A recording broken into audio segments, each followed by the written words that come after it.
Jangka sorong, sekrup, kan sama-sama ukuran benda kecil ya. Lalu apa bedanya? Oh ada yang duduk tuh.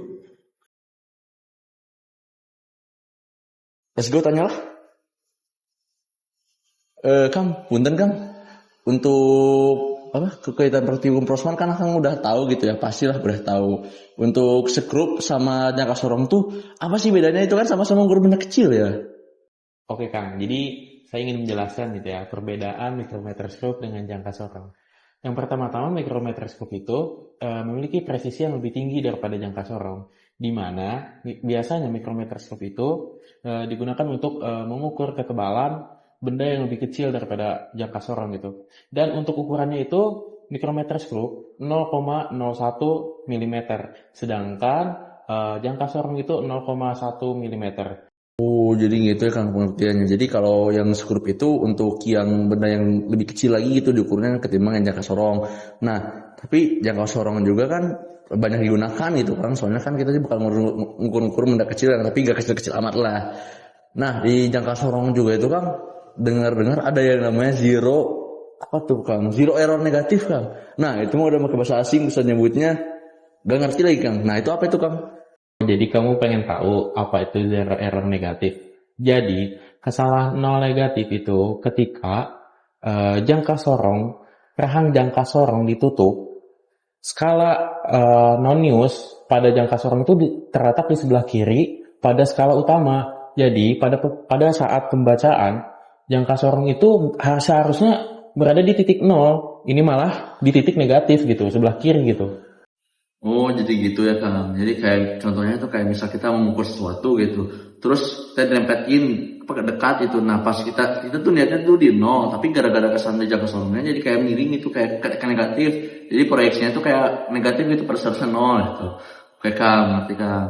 Nah, kan tadi Akang bilang kayak ada rahang itu pasti kan bagian-bagiannya dan bagian-bagiannya tuh kayak banyak gitu lah Kang, pasti bukan itu doang gitu. Coba dong Kang bisa dijelaskan itu bagian-bagian apa-apa aja gitu Kang, biasa juga mengerti. Oh, jadi Akang mau tahu gitu bagian-bagian dari jangka sorong. Jadi yang saya tahu jangka sorong itu ada yang pertama ada rahang luar, rahang dalam, ada tangkai, ukur kedalaman, ada skala utama, skala nonius, ada baut pengunci dan yang terakhir ada penggerak halus gitu Kang. Oh, oke Kang, jadi bagian-bagiannya banyak juga ya gitu. Tapi lah pasti bisa lah nanti lah di apa dipraktekin gitu. Oke Kang, makasih Kang gitu udah ngejelasin Kang. Pusing banget dah. Kang, Kang, kayak lagi bingung gitu Kang. Kenapa Kang? Hah? Nggak kenapa-napa Kang, cuman tadi pusing banget dah. Milih itu apa sih? Tahu nggak sih Kang? Mesin milling. Oh, jadi mesin milling itu mesin yang digunakan untuk memotong, membentuk, ataupun menghasilkan suatu benda, produk lah dengan presisi tinggi gitu. Nah, mesin milling juga itu ada beberapa jenisnya gitu. Mesin milling yang saya tahu ada mesin milling hand gitu. Jadi mesin milling itu dioperasikan secara sederhana menggunakan tangan. Selanjutnya ada mesin milling yang horizontal. Nah, jadi dioperasikan itu secara maju mundur gitu. Selanjutnya ada mesin milling yang vertikal, yang dimana gerakannya itu secara ke atas ke bawah gitu. Nah, selanjutnya ada mesin milling yang universal, bukan hanya horizontal dan vertikal, jadi digabung gitu bisa sama-sama gitu. Jadi kayak bisa horizontal, bisa vertikal. Dan yang terakhir itu seingat saya itu yang CNC. Nah, bedanya tuh yang CNC itu digunakannya itu untuk industri manufaktur seperti otomotif atau dirgantara atau bahkan medis gitu. Jadi seperti itu Kang, milling itu seperti pemotongan gitu Kang. Dan ternyata banyak banget ya Kang jenis-jenis milling itu. Nah, kayaknya Akang tahu banget nih, tahu banyak tentang permesinan kayak gitu Kang. Saya mau nanya Kang, kan ini kayaknya masih nyambung deh sama pemotongan gitu. Tahu nggak sih Kang, eretan mesin bubut Kang? Waduh, pertanyaan jauh banget beranya. Oke, langsung saya jelaskan.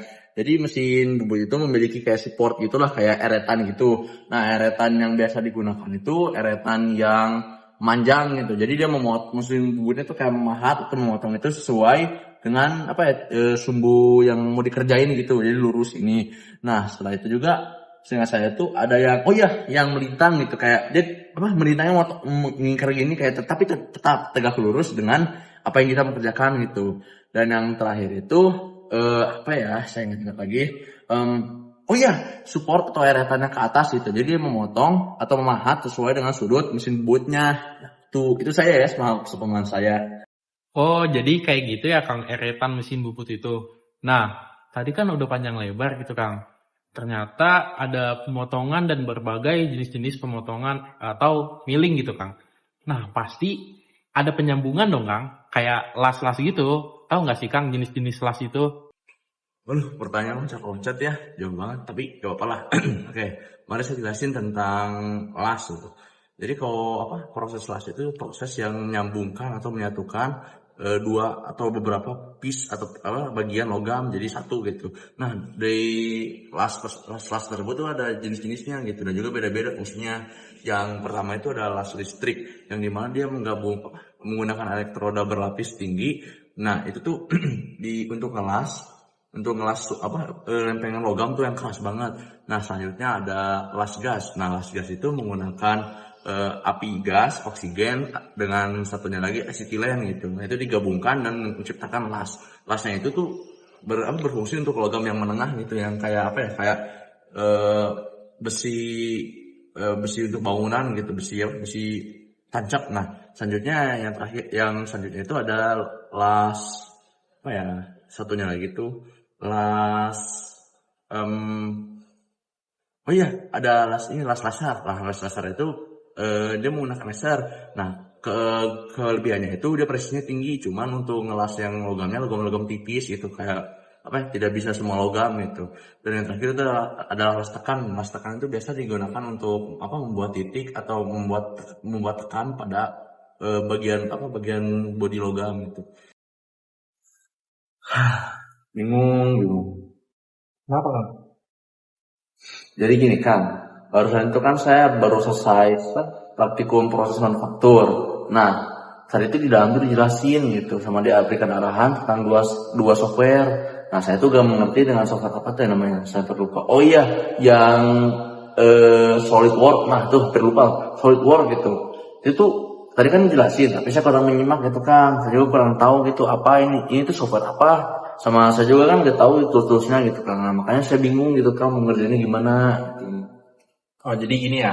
Tadi itu SolidWorks ya? Ya. Jadi SolidWorks itu adalah software yang biasa digunakan untuk mendesain suatu produk.